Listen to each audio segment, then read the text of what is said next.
Good morning, my dear student. Let's start our today's science class. You know that we have already started our chapter number 1 and we are reading about agricultural practices. So let's continue our topic agricultural practices. Now we are going to read about harvesting and storage of food. So let's begin the chapter. Good morning, my dear student. Let's start our today's science class. In our previous video, we have discussed about the basic agricultural practices. And now we have completed preparation of soil, sowing of seed, adding manure and fertilizer, irrigation and protection from weeds. Now it is a time to know about harvesting. So let's know about what is harvesting. Harvesting means the cutting and gathering of the matured food crop is called harvesting. So it normally takes about 3 or 4 months for a food crop to mature. Mature means fully grown or fully developed. यानी जब जो crop होते हैं वो पूरी तरह से mature हो जाते हैं, पक जाते हैं, तब हम उसको बोलते हैं mature. So green wheat fields and paddy fields turn to golden yellow at the end of this period.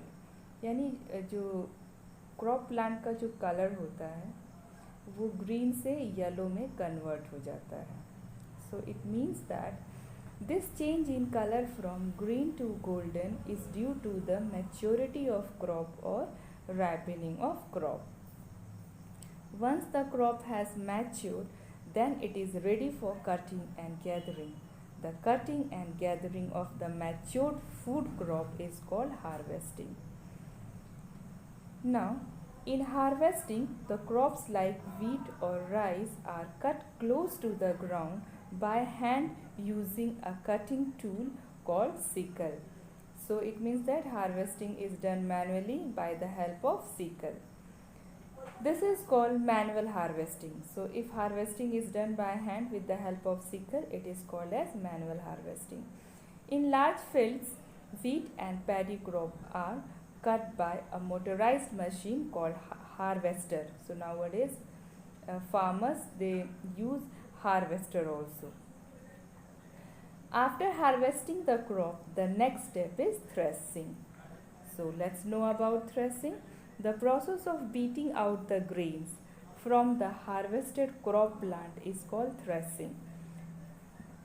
Threshing is done to take out the grain from its outer covering called chaff. In the traditional method of threshing, the harvested crop is spread on the ground in a small area and various cattle like bullocks, buffalo and camels are made to walk over it again and again in a circle. तो traditionally यानी पहले grain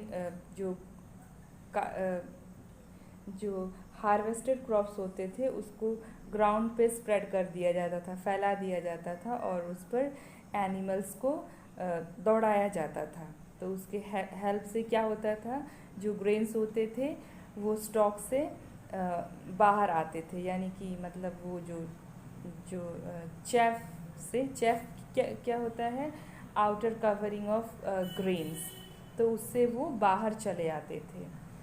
but nowadays a motorized machine called thresher is also used for threshing process. Though the process of threshing brings out grain from the cut and dried crop plants, but this grain is mixed with chaff. What is chaff? Outer inedible covering of grains. तो जो grains के जो outer part होते हैं जिसको हम खाने के लिए यूज़ नहीं करते हैं, so that is inedible covering of grain is called chaff. And hay is commonly, इसको हिंदी में हम भूसा कहते हैं, आप लोगों ने सुना भी होगा, which is used as a fodder for animal. So though the process of threshing brings out grain from the cut and dried crop plants, uh, but this but this grain is mixed with chaff and hay and has to be cleaned by separating from chaff and hay before it can be used. तो use करने के पहले हमें grains को chaff और hay से अलग करना होगा, सेपरेट करना पड़ता है. So this is done by the process of winnowing. If I am not mistake, my dear student, the process of winnowing you have learned in class 6 also. So I hope that everyone you know that what is winnowing. So let's recall it. The process of separating grain from chaff and hay with the help of wind is called winnowing. Now, how winnowing is done? Let's see method. When the grain mixed with chaff and hay is made to fall from a height in blowing wind, the grains, being heavy, fall straight to the ground, whereas the chaff and hay, being much lighter, are carried some distance away by the wind.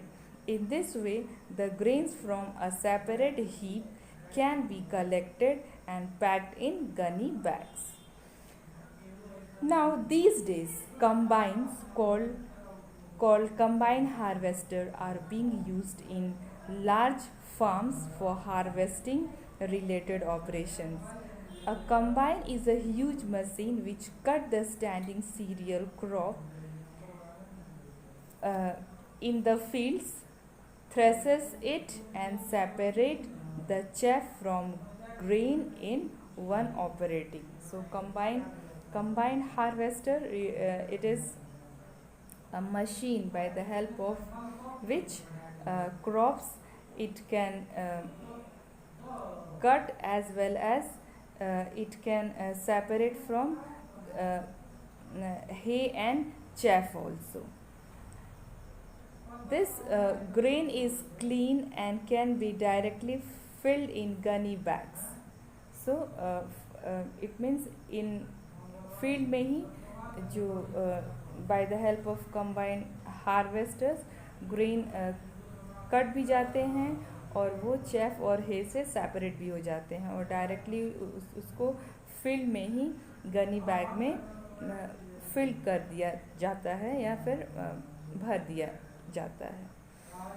One of the disadvantages of using the machine like combine is that it reduces the yield of hay और जिसको तुम लोग हिंदी में भूसा भी कहते हो, which is used as a fodder for cattle. तो combine harvester अगर हम यूज़ करते हैं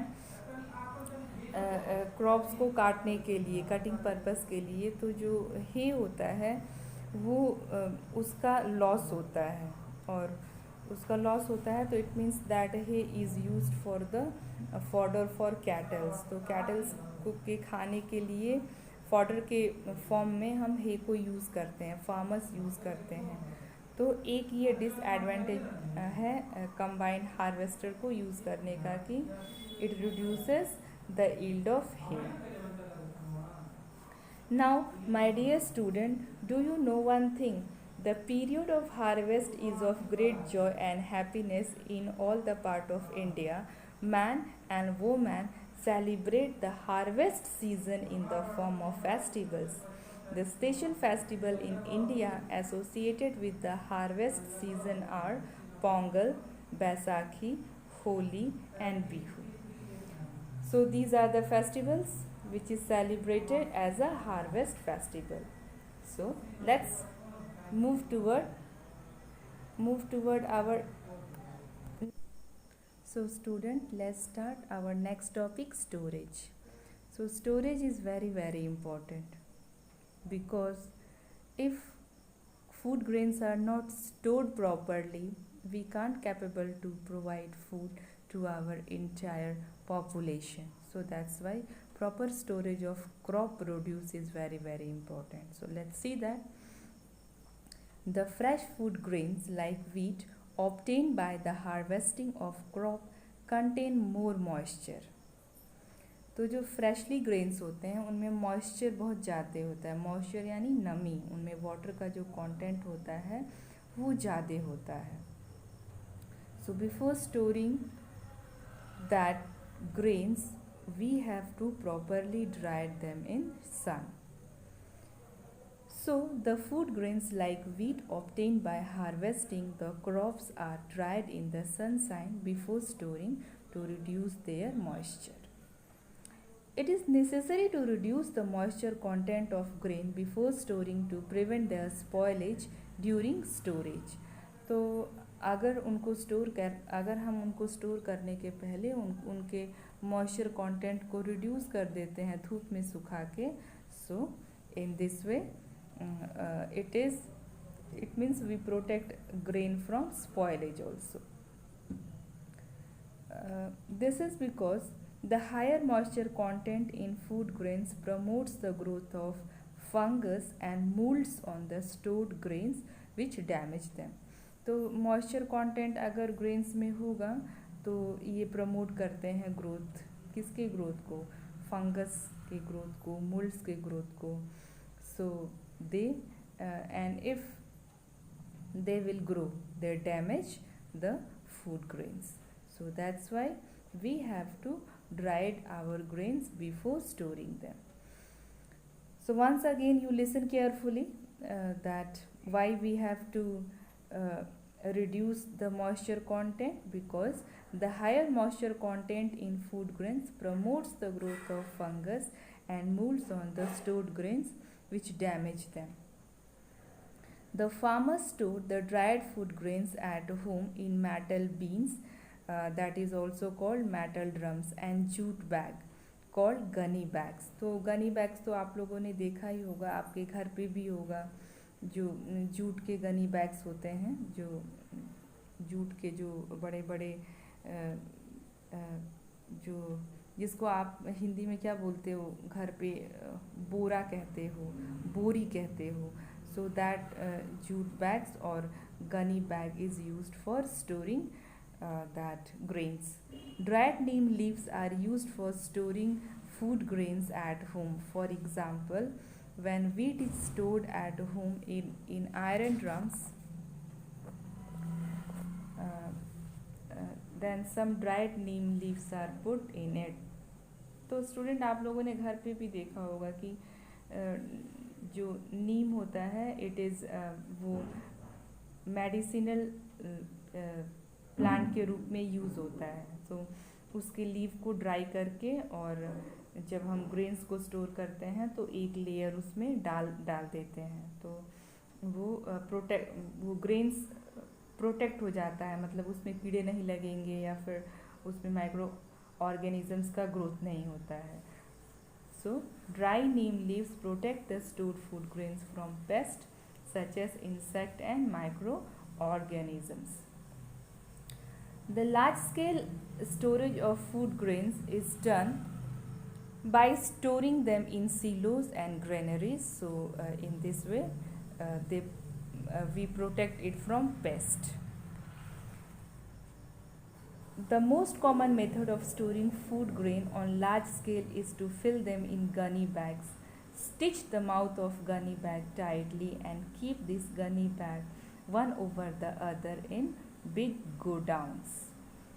Pesticide solutions are spread on the stacked gunny bags in the godown from time to time to protect the grain from damage by paste during storage. तो जब हम godowns में Ghani bags को stacked form में रखते हैं, इट मीन्स एक के ऊपर एक, तो वो रख करके हम एकदम मतलब उन्हें छोड़ नहीं देना चाहिए. टाइम टू टाइम हमें उन्हें इंस्पेक्ट करना चाहिए कि वो सेफ़ है कि नहीं, उन्हें पेस्ट से कोई ख़तरा तो नहीं है.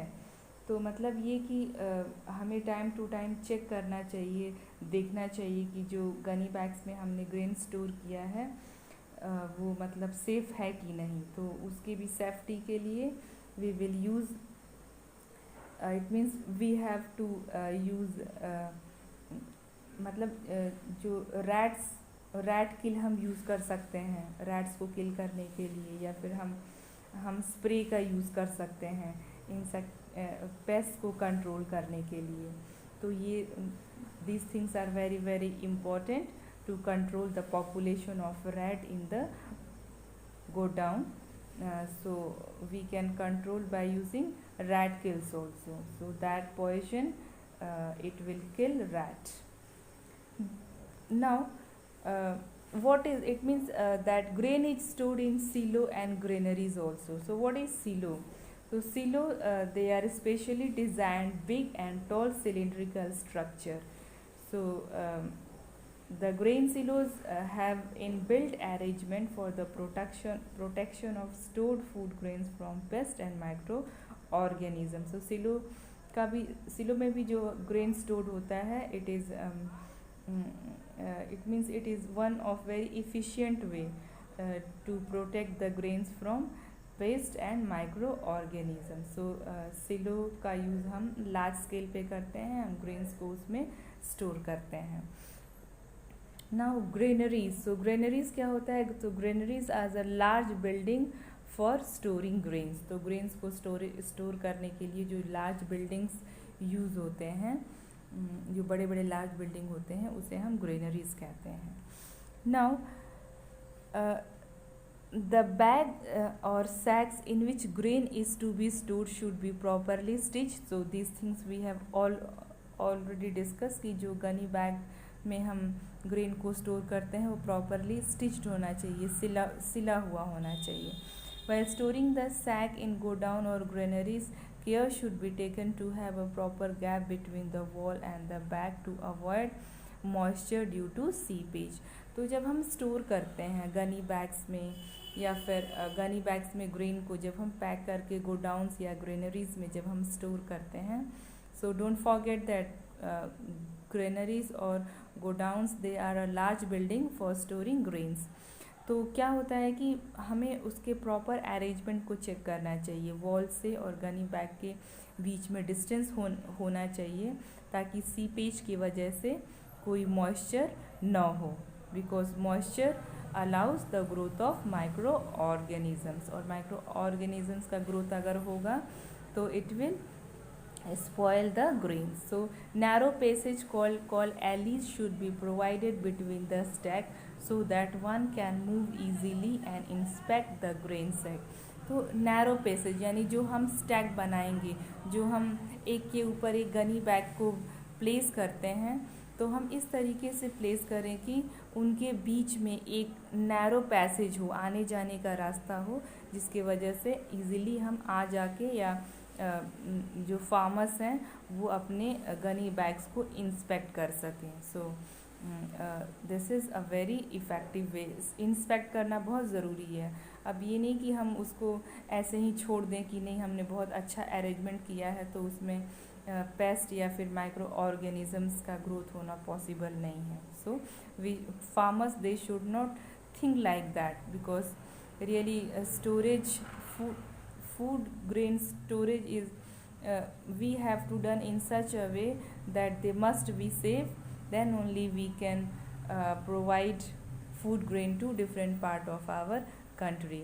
As far as possible, new bags should be used to avoid infestation with insect or microorganisms. तो हमें न्यू बैग्स का यूज़ करना चाहिए, बिकॉज न्यू बैग्स का हम जितना यूज़ करेंगे उतना हम infestation means attack by insect और माइक्रो ऑर्गेनिजम्स. तो न्यू बैग्स होंगे तो हमें माइक्रो ऑर्गेनिजम्स या इंसेक्ट के अटैक का भी डर नहीं होगा और हमारा जो फूड ग्रेन है वो सेफली स्टोर होगा.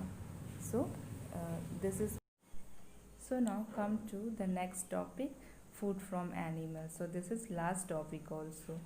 So you know that animal is also one of the source of our food. We have discussed about the different steps required in crop production. We get our food not only from plant but also from animal. For example, we get milk from cow, honey from bees, egg from chicken and so on. So about the product which we obtain from animal, you know very well, not only plant. It means yes, it is right that plant are the major sources of our food, and this is clear by learning the different agricultural practices what we have already discussed in the chapter. But now animal is also a part of our food. So what food product we will get from that? The animal which provide us food are mainly of two type. Number one, milk yielding animal. We also call them milch animal. And number two, we have meat and egg yielding animal. The example of milk yielding animals are cow, buffalo and goat. Milk is perfect natural diet. You know that milk is also known as a complete food. Milk and its product called dairy products like butter, ghee, curd and cheese are highly nutritious food. The example of meat and egg yielding animals are goat, sheep, fish and poultry. Example, we have chicken, hen and duck. Out of these animals, goat, sheep and fish give us meat. Poultry gives us meat as well as egg. Honey is another nutritious food obtained from animal. It is obtained from insect called bees or honey bees. Now, the branch of agriculture which deals with the feeding, shelter, health and breeding of domestic animal is called animal husbandry. So it means that the large scale rearing of animal to get food product from them is called animal husbandry. So it is clear to that कि हम animals को rear मतलब पालते हैं large scale पे और मतलब उससे हमारा भी फ़ायदा होता है. We will get food and other benefits. So this branch of science we call animal husbandry. Now the various practices necessary for raising animal for food and other purposes, or what it means that, or what are the elements of animal husbandry. So number one, proper feeding of animals, proper shelter for animals, prevention and cure of animal disease and proper breeding of animals. So we have to keep all these things in mind because animals are also very important for us. We are benefited by rearing animals, so we have to keep all these points in view. Now, a large scale rearing of fish is called pisciculture and a large scale rearing of honeybees is called apiculture. Now, let's talk about fish as a food. So fish is an important source of animal food. Many people living in coastal areas consume fish as a major part of their diet. So fish is rich in protein. It is highly nutritious and easily digestible food. You have heard that also fish liver oil is rich in vitamin A and vitamin D. So my dear student, now we are in position. It means that we have completed chapter.